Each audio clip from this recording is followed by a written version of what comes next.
High guys, welcome to all. இன்னைக்கு இந்த session நம்ம என்ன பார்க்க போறோம் அப்படின்னு பார்த்தீங்கன்னா அணுக்கரு இயற்பியல். நம்மளுடைய பிசிக்ஸ்ல இருக்கக்கூடிய லாஸ்ட் டாபிக் இது.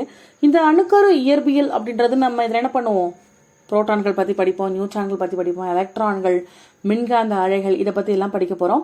ஸோ கவனிங்க, ஃபர்ஸ்ட் திங்க், புரோட்டான்கள், ஓகே, புரோட்டான்கள் மற்றும் நியூட்ரான்களை நம்ம என்ன சொல்லுவோம் அப்படின்னு பார்த்தீங்கன்னா நியூக்ளினாய்டுகள் அப்படின்னு சொல்லுவோம்.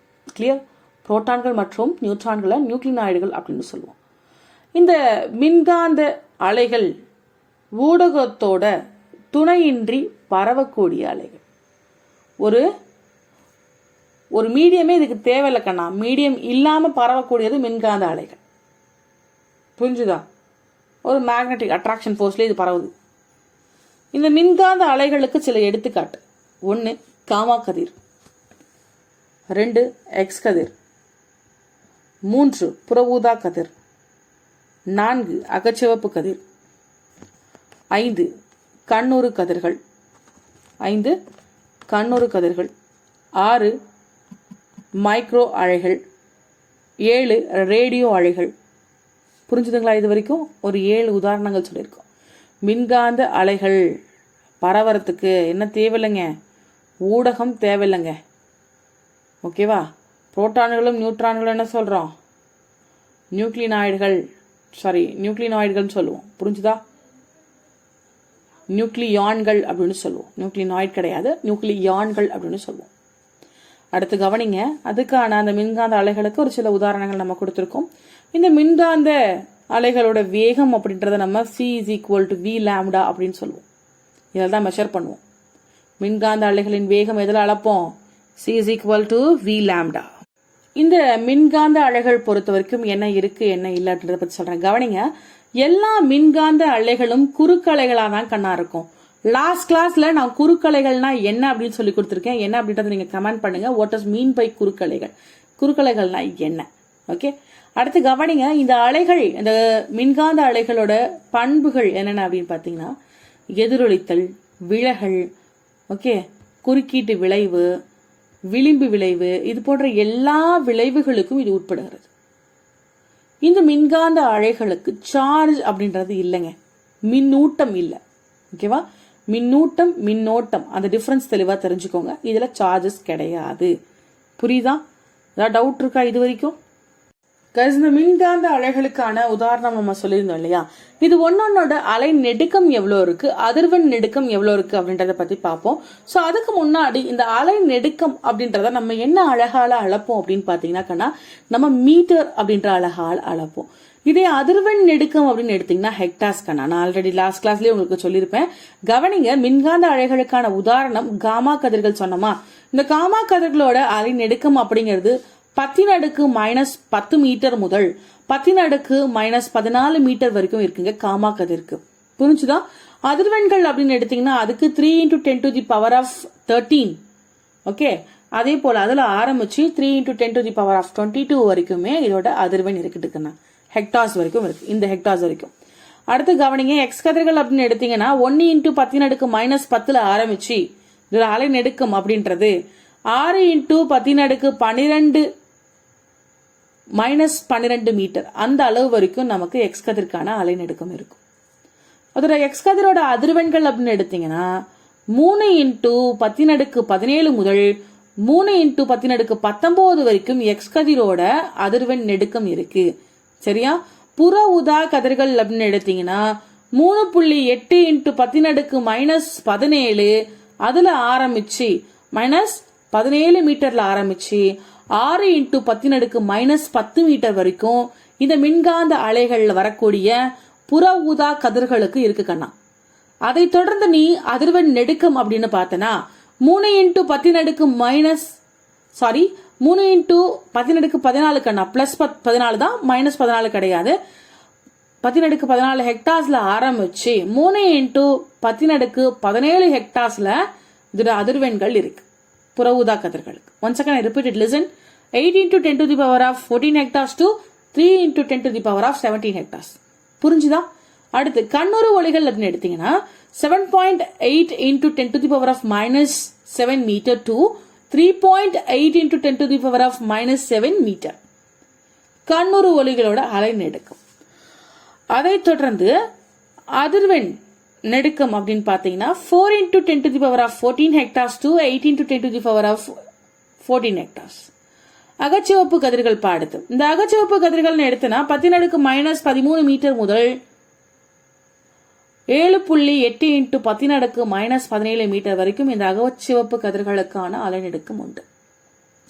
இதோட நெடுக்கம் அதிர்வெண் நெடுக்கம் அப்படின்னு எடுத்தீங்கன்னா 3 into 10⁻11 முதல் 4 into 10⁻14 ஹெக்டார்ஸ். அடுத்ததா பாத்தீங்கன்னா மைக்ரோ அலைகள். இந்த மைக்ரோ அலைகளோட அலை நெடுக்கம் 3 into 10⁻−1 மீட்டர், 11 கிடையாது கண்ணா 1, 3 into 10⁻−1 மீட்டர்ல ஆரம்பிச்சு 10⁻−3 மீட்டர் வரைக்கும் இருக்கு. இதோட அதிர்வெண் நெடுக்கம் அப்படின்னு எடுத்தீங்கன்னா 10⁻9 ஹெக்டார்ஸ்ல ஆரம்பிச்சு 3 into 10⁻11 ஹெக்டார்ஸ் வரைக்கும் வரும். ரேடியோ அலைகள் எடுத்தீங்கன்னா கிலோமீட்டர்ல ஆரம்பிச்சு கண்ணா 0.3 மீட்டர் வரைக்கும் வரும் அலை நெடுக்கம். அதை தொடர்ந்து ஹெக்டார்ஸ் இந்த ரேடியோ அலைகளுக்கு அப்படின்னு எடுத்தீங்கன்னா சில ஹெக்டார்ஸ்ல ஆரம்பிச்சு 3 into 10 to the power of 9 hectares வரைக்கும் இந்த ரேடியோ அலைகளுக்கு அதிர்வெண் நெடுக்கம் அப்படின்றது இருக்கும் கண்ணா. புரியுதா? இது வரைக்கும் ஏதாவது டவுட் இருக்காமா உங்களுக்கு? நெக்ஸ்ட் திங்க், இந்த எக்ஸ்ரேஸ் எப்படி உருவாகுது? எது எக்ஸ்ரேஸ்? ஒரு அதிவேகமான எதிர்மின்வாய் கதிர் கண்ணா, ஆப்போசிட் நெகட்டிவ் எனர்ஜி இருக்கக்கூடிய கதிர். டங்ஸ்டன், காப்பர் அது போன்ற உலோகங்களை தாக்கும் போது அதிகமான எதிர்மின்வாய் இருக்கக்கூடிய கதிர்கள் டங்ஸ்டன் அல்லது காப்பர் போன்ற ஒரு உலோகத்தை தாக்குது அப்படின்னா அந்த இடத்துல உருவாகிறதா எக்ஸ்ரே. புரியுதுங்களா? எக்ஸ் கதிர்கள். இன்னைக்கு நம்ம பயன்படுத்துறோம் இந்த எக்ஸ் கதிர்களை. எங்கெல்லாம் பயன்படுத்துறோம்? எலும்பு முறிவு அப்போ ஸ்கேன் பண்றதுக்கு பயன்படுத்துறோம். தங்கம் ரெலவெண்டான இடத்துல பயன்படுத்துறோம். காரியம் போன்ற உலோகங்களில் பயன்படுத்துறோம். ஓகேவா? இங்கெல்லாம் நாம பயன்படுத்துறோம். சரி, இந்த எக்ஸ் கதிர் குழாயை வடிவமைச்சவர் யாருக்கண்ணா? குலிட்ஜ் அப்படின்றவர் தான் என்ன பண்ணிருக்காரு?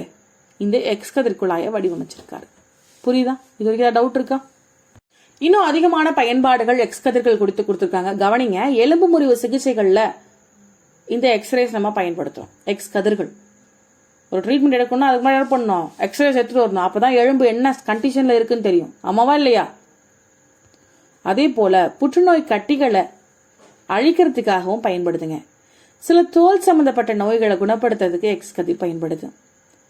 அதே போல ரத்தின கல்லோட தரத்தை தெரிந்துக்கிறதுக்காக இந்த எக்ஸ்ரேஸ் பயன்படுத்துறோம்.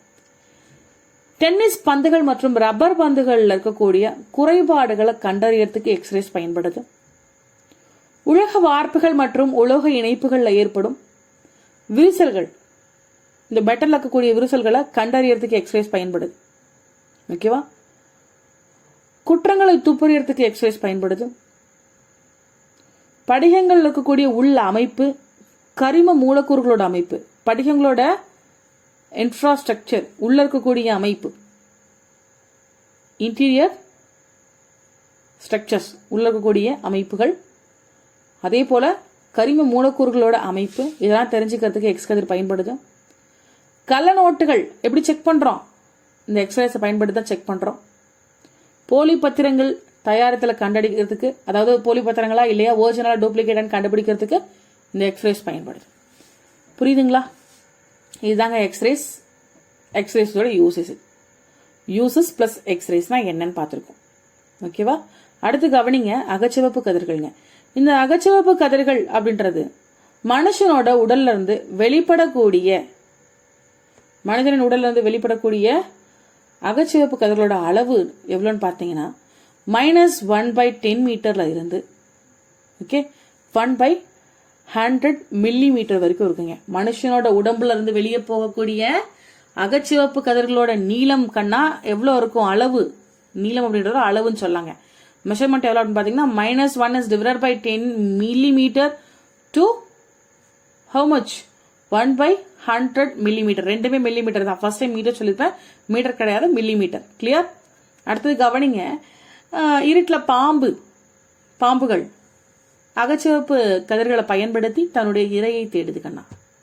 பாம்புகள் தனது இரையை தேடுவதற்கு எந்த கதிரை பயன்படுத்துது அப்படின்னு கேட்டீங்கன்னா அகச்சிவப்பு கதிர்களை பயன்படுத்தும். புரியுதா? மறக்கக்கூடாது. இதோட யூசேஜ் என்ன? காற்று மூடுபனி, ஓகே, இதெல்லாம் கடந்து போட்டோ எடுக்கிறோம் இல்லையா, அந்த இடத்துல அகச்சிவப்பு கதிர் பயன்படுது. இரத்த குழாய்கள் அதை விரிவடைய செய்யறதுக்கு, இரத்த ஓட்டத்தை அதிகரிக்கிறதுக்கும் இந்த அகச்சிவப்பு கதிரை பயன்படுத்துறோம். தசைகள் மற்றும் எலும்புகள் இதை இணைக்கிறதுக்கு இது பயன்படுது. அதே போல அதனால ஏற்படக்கூடிய இணைப்புகள் ஏற்படக்கூடிய வலியை நீக்கிறதுக்கு பயன்படுது. தசைகள் மற்றும் எலும்புகள் இணைப்பிலும் பிளஸ் அதனால உருவாகக்கூடிய வலியை நீக்கிறதுக்கு பயன்படுது. மூலக்கூறுகளோட வடிவமைப்பை கண்டுபிடிக்கிறதுக்கு இந்த அகச்சிவப்பு கதிர்கள் பயன்படுது. அதே போல பெயிண்ட், பூச்சுக்கள், பெயிண்ட் அடிக்கிறோம் இல்லையா, வர்ணம் பூசுதல், ஸோ அது குறைந்த நேரத்தில், ரொம்ப அடிச்ச கொஞ்ச நேரத்திலேயே அது ட்ரை ஆகிறதுக்கு இந்த அகச்சிவப்பு கதிர்கள் பயன்படுது. புரியுதுங்களா? பெயிண்ட் விரைவில் உலர்றதுக்கு, அதாவது காய்ந்து போகிறதுக்கு, ட்ரை ஆகிறதுக்கு இந்த அகச்சிவப்பு கதிர்கள் பயன்படுது. அடுத்துதான் புவியில் இருக்கக்கூடிய நீர் மூலங்களை கண்டறியறதுக்கு பயன்படுது. செயற்கைக்கோள்களில் புவியோட வானிலை படம் பிடிக்கிறதுக்கு இது பயன்படுது. நோய்வாய்ப்பட்ட பயிர்களை கண்டுபிடிச்சு அதை என்ன பண்ணோம், நம்ம சிகிச்சை கொடுப்போம் இல்லையா, அது என்னன்னா அகழ்ந்து எடுக்கிறது. ஸோ அதுக்கு எல்லாமே இந்த அகச்சிவப்பு கதிர்கள் பயன்படுது. அகச்சிவப்பு கதிர்கள்னா என்ன, அதோட பயன்கள் என்னென்ன அப்படின்றத பார்த்துட்டோம். ஸோ அதை தொடர்ந்து நம்ம பார்க்க போறது மைக்ரோ அலைகள். இந்த மைக்ரோ அலைகள் உற்பத்தி ஆகக்கூடிய மூலங்கள், அந்த வேவ்ஸ் உற்பத்தி ஆகக்கூடிய மூலங்கள் நம்ம என்ன பண்றோம், நிறைய இடங்கள்ல பயன்படுத்துறோம். எங்கெங்க அப்படின்னு பாத்தீங்கன்னா மைக்ரோ அலை அடுப்புகள் பயன்படுத்துறோம். மேக்னட்ரான்ஸ் ஒரு மூலங்கள் சொல்லிட்டு இருக்கோங்கண்ணா, மேக்னட்ரான்ஸ் அண்ட் கிளிஸ்ட்ரான், அதோட இயங்கு குழாய்கள், இது எங்கெல்லாம் பயன்படுத்துறோம் அப்படின்னு பாத்தீங்கன்னா செயற்கைக்கோள்கள்ல தொலை தொடர்புகள், சேட்டலைட்ஸ் என்ன பண்றோம், நம்ம கம்யூனிகேட் பண்றதுக்கு இந்த மைக்ரோ அலைகள் பயன்படுது. அதே போல ரேடார் சாதனங்கள்ல பயன்படுத்துறோம். தானிய கிடங்குகள்ல பூச்சிகள் இருந்தா அதை அழிக்கிறதுக்கு பயன்படுத்துறோம். உணவுகள்ல இருக்கக்கூடிய பாக்டீரியாக்கள்ல இருந்து பாதுகாக்கிறோம். அதாவது உணவை பாக்டீரியா கிட்ட இருந்து பாதுகாக்கிறோம். உணவுகள்ல பாக்டீரியாக்கள் இருந்து அழிச்சிருங்க, அது வேஸ்ட், கெட்டு போயிடும். ஸோ அதாவது அந்த உணவு பாக்டீரியா ஃபார்ம் ஆகாம பாதுகாக்கிறதுக்கு இந்த மைக்ரோ அலைகள் பயன்படுத்துறோம். அதே போல ரேடியோ, வானியல் துறைகள்ல நம்ம பயன்படுத்துறோம். அணு மூலக்கூறுகளோட கட்டமைப்பை தெரிஞ்சுக்கிறதுக்கு நமக்கு இந்த மைக்ரோ அலைகள் ரொம்பவே ஹெல்ப்ஃபுல்லா இருக்கு. புரியுதுங்களா? நெக்ஸ்ட் திங்க் ரேடியோ அலைகளுக்கான. அந்த ரேடியோ அலைகள் அப்படின்றது அதிகமான அலைநீளம் கொண்ட மின்காந்த அலைகள். ரேடியோ அலைகள்னா என்ன? அதிகமான அலைநீளம் கொண்ட மின்காந்த அலைகள். இது விண்மீன்களும் விண்மீன் திரள்களும் என்ன ஆகுது, ரேடியோ அலைகளை உருவாக்குது. எங்க உருவாகுது ரேடியோ அலைகள்? விண்மீன்கள் மற்றும் விண்மீன் திரள்களால ரேடியோ அலைகள் உருவாக்கப்படுது. இதுதான் இருக்கிறதுலயே பெரும அலைநீளம் கொண்ட மின்காந்த அலைகள். புரிஞ்சுதா? இதோட பயன்கள் என்ன? ரேடியோ, தொலைக்காட்சி, செய்தி தொடர்பு சாதனங்கள்ல இந்த ரேடியோ அலைகளை தான் நம்ம பயன்படுத்துறோம். புரியுதா? நம்ம ஆல்ரெடி இந்த மின்காந்த அலைகளுக்கான அலை நெடுக்கம் பார்த்துட்டோம், சரியா? ஸோ அதை தொடர்ந்து இந்த எலக்ட்ரான் வோல்ட் ஆற்றல் நெடுக்கம் பார்க்க போறோம் கண்ணா.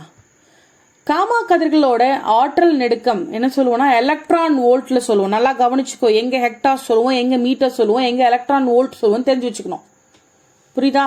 ஆற்றல் நெடுக்கம் நெடுத்தினா எலக்ட்ரான் வோல்ட்னு சொல்லுவோம். காமா கதிரோட எலக்ட்ரான் வோல்ட் ஆற்றல் நெடுக்கம் எவ்வளோ அப்படின்னு பார்த்தனா 10⁴ எலக்ட்ரான் வோல்ட் 2, அதாவது ஈவின்னு மென்ஷன் பண்ணுவோம். அதுல ஆரம்பிச்சு 10⁷ எலக்ட்ரான் வோல்ட் வரைக்கும் ஒரு காமா கதிருக்கு. புரியுதா? அடுத்தது பயன்கள் அப்படின்னு பார்த்தனா புற்றுநோய் சிகிச்சை அளிப்பதற்கு காமா கதிர்கள் பயன்படுகிறது. அதே போல உலோகத்துக்கு கூடிய குறைபாடுகளை கண்டறிந்து சரி பண்றதுக்கு ஆல்ரெடி நான் சொன்னதா, இன்னும் கொஞ்சம் ஷார்ட்டா பார்ப்போம்ன்றதுக்காக நான் டேபிளர் போட்டு எக்ஸ்பிளைன் பண்ணிருக்கேன். புரியுதா? மூன்றாவது மருத்துவ கூடங்கள்ல பயன்படுத்துறோம், உணவு கூடங்கள்ல பயன்படுத்துறோம். நுண்கிருமிகளை அகற்றுவதற்கு காமா கதிர்கள் பயன்படுகின்றது. ஓகேவா? ஸோ இதை எப்படி உணர முடியும் அப்படின்னு பார்த்தோன்னா ஒளிப்பட தகடுகள், கேக்கர், முல்லா குழாய் மூலம் நம்ம உணர முடியும். அடுத்தது கவனிங்க, எக்ஸ் கதிர் கண்ணா. இந்த எக்ஸ் கதிர் எவ்வளோ ஆற்றல் நெடுக்கம் கொண்டது அப்படின்னு பார்த்தோன்னா 10⁻³ electron volt to 10⁻5 electron volt வரைக்கும் கொண்டது தான் இந்த எக்ஸ் கதிர்கள். இது தோல் நோய் சிகிச்சைகளில் பயன்படுது அண்ட் எலும்பு முறிவுகளை கண்டறிவதற்கு பயன்படுது எக்ஸ்ரேஸ். ஓகேவா? இது ஒளிப்பட தகடுகள் மற்றும் ஒளித்திரையின் மூலமா நம்ம உணர முடியும்.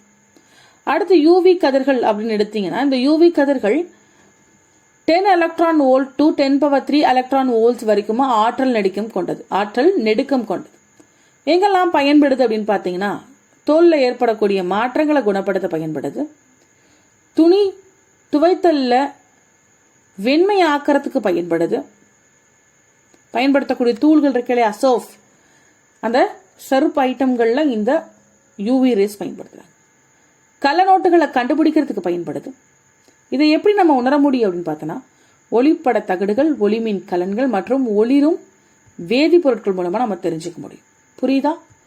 அடுத்தது கவனிக்கன்னா கண்ணுறு ஒளிகள் 1 electron volt to 10 electron volt வரைக்கும் ஆற்றல் நெடுக்கம் கொண்டது. ஒளிப்படம் அண்ட் ஒளி சேர்க்கை, தாவரத்தோட வளர்ச்சி, இங்கெல்லாம் இது பயன்பெறும். சரியா? ஒளிப்பட சுருள் மற்றும் ஒளிமின் கலன்கள் மூலமா நம்மளால இதை உணர முடியும். அடுத்ததான் நம்ம பார்க்கக்கூடியது கதிரியக்கம். இந்த கதிரியக்கத்தை கண்டுபிடிச்சவர் யார் கண்ணா?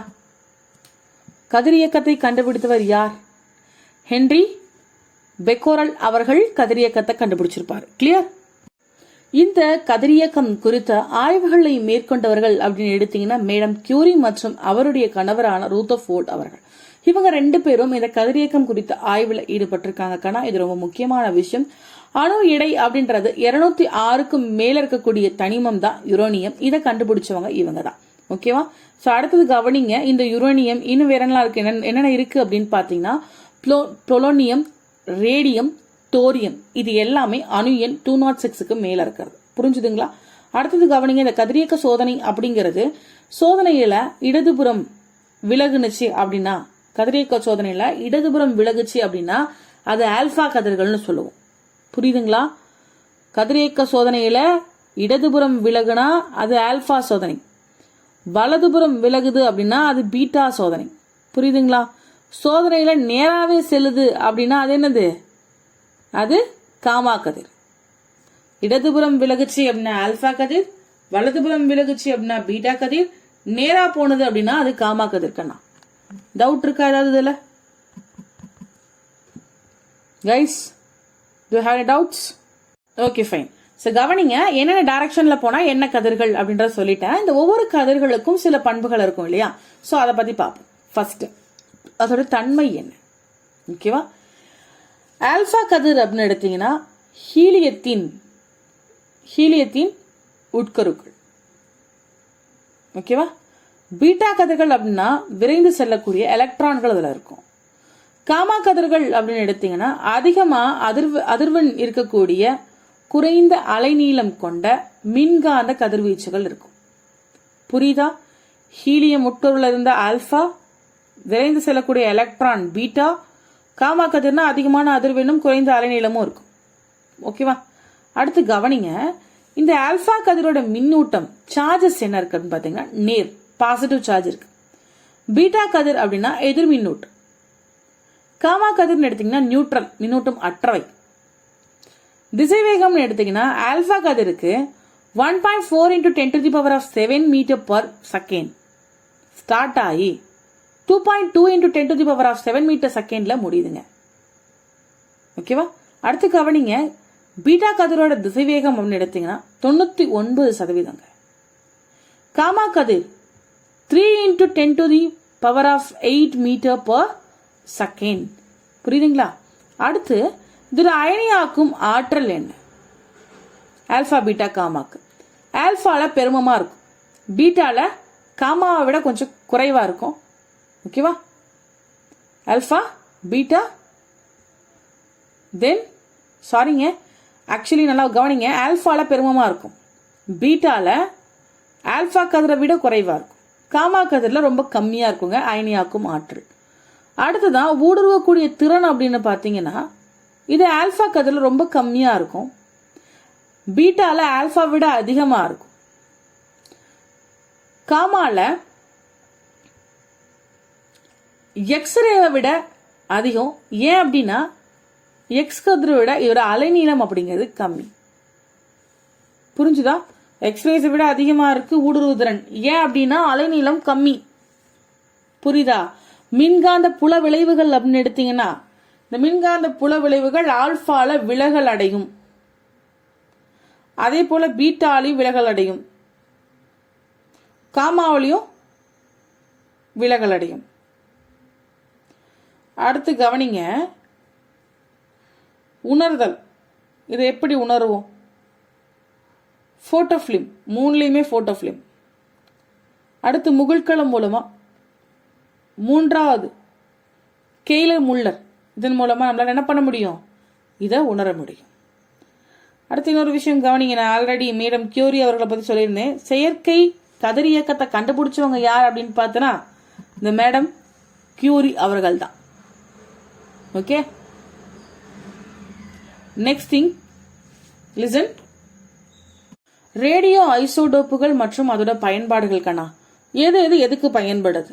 ஓகேவா? ரேடியோ பாஸ்பரஸ் அப்படின்னு எடுத்தீங்கன்னா நல்லா கவனிக்கணும். ரேடியோ பாஸ்பரஸ் எதுக்கு பயன்படுது? தாவரங்கள் உட்கொள்ளக்கூடிய உரங்களின் அளவு. ஒரு பிளான்ட் இருக்குன்னா அந்த பிளான்ட் எவ்வளோ வந்துட்டு உரத்தை எடுத்துக்குது தன்னகத்தே அப்படின்றத மெஷர் பண்றதுக்கு எது யூஸ் ஆகுது? இந்த radio phosphorus. Next thing gamma கதிர்.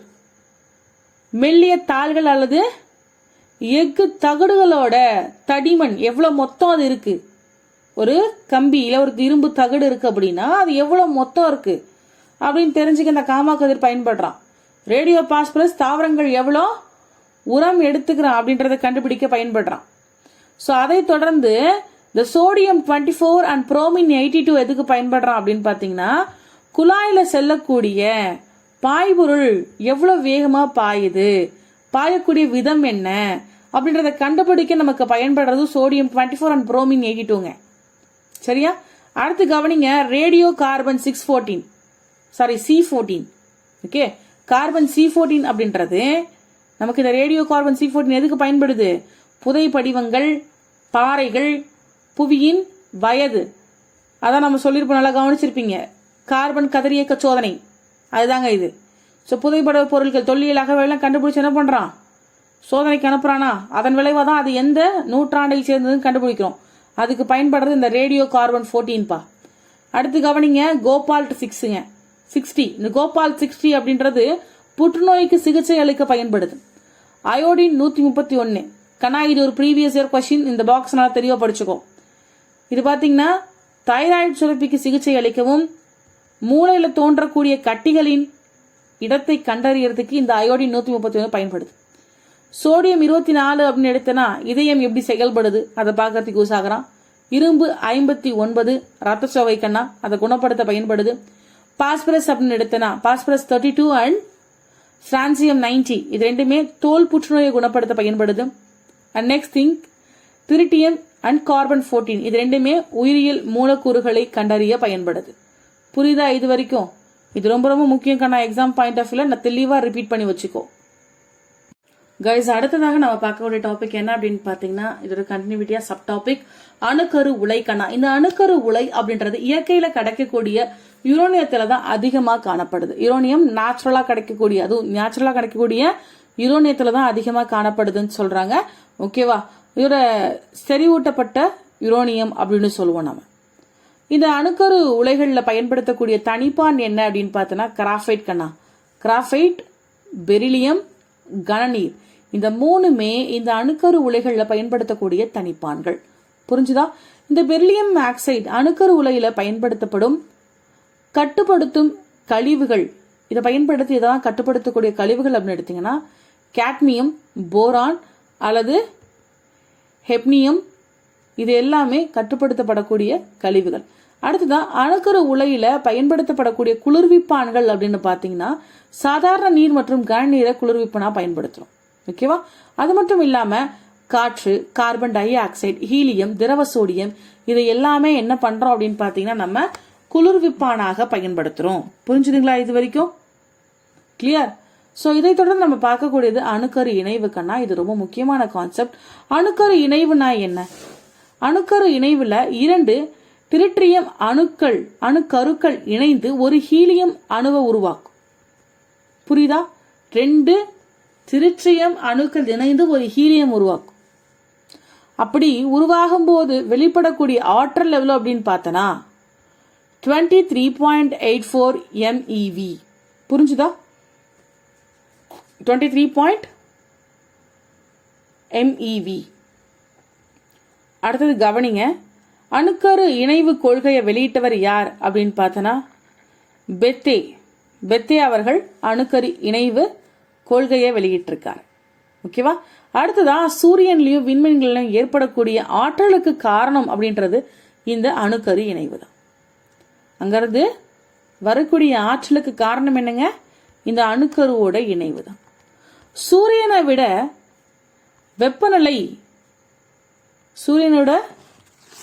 வெப்பநிலை உள்ள விண்மீன்கள் தனக்கு தேவையான ஆற்றலை என்ன பண்ணுது அப்படின்னு பாத்தீங்கன்னா இந்த நைட்ரஜன் சுழற்சி மூலமா பெற்றுக்கும். ஆற்றல் தேவை அப்படின்னா எதன் மூலமா பெறுது? நைட்ரஜன் சுழற்சி மூலமா பெறுது. எது? சூரியனை விட அதிகமான வெப்பநிலையில் இருக்கக்கூடிய விண்மீன்கள் தனக்கு தேவையான ஆற்றலை என்ன பண்றான்? கார்பன் நைட்ரஜன் சுழற்சியின் மூலமா பெறுறான். இதே குறைந்த வெப்பநிலை இருக்கக்கூடிய விண்மீன்கள் தனக்கு தேவையான ஆற்றலை எப்படி பெறுவான் அப்படின்னு பார்த்தனா புரோட்டான் சுழற்சி. அதிகமா இருக்க விண்மீன்கள் தனக்கு தேவையான ஆற்றலுக்கு கார்பன் நைட்ரஜன் சுழற்சி கண்ணா. சூரியனை விட குறைவா வெப்பநிலை இருக்கு அப்படின்னா அவன் என்ன பண்றான்? புரோட்டான் சுழற்சியின் மூலமா தனக்கு தேவையான வெப்பநிலை ஆற்றலை பெற்றுக்கொள்கிறான். புரியுதா? இது வரைக்கும் டவுட் தான் இருக்கா கைஸ்? இதோட இந்த டாபிக் முடியுது. இது ரெலவெண்டா உங்களுக்கு டவுட் இருக்கு அப்படின்னா கமெண்ட் பண்ணுங்க. டெஸ்டர்ஸ் வேணும் அப்படின்னா நம்மளோட டிஸ்கிரிப்ஷனை விசிட் பண்ணுங்க. டெஸ்ட் சீரியஸுக்கான லிங்க் இருக்கு அண்ட் டெஸ்ட் பேட்ச் ரெலவெண்டான டீடைல்ஸ் இருக்கும். ஸோ தேவைப்படுறவங்க அசஸ் பண்ணிக்கோங்க. And as well as classes join பண்ணணும் அப்படின்னு விருப்பம் இருந்தாலும் அதுக்கான டீடைல்ஸ் நான் டிஸ்கிரிப்ஷன்ல கொடுக்குறேன். தேவைப்படுறவங்க அசஸ் பண்ணிக்கோங்க. தேங்க்யூ ஃபார் வாட்சிங்.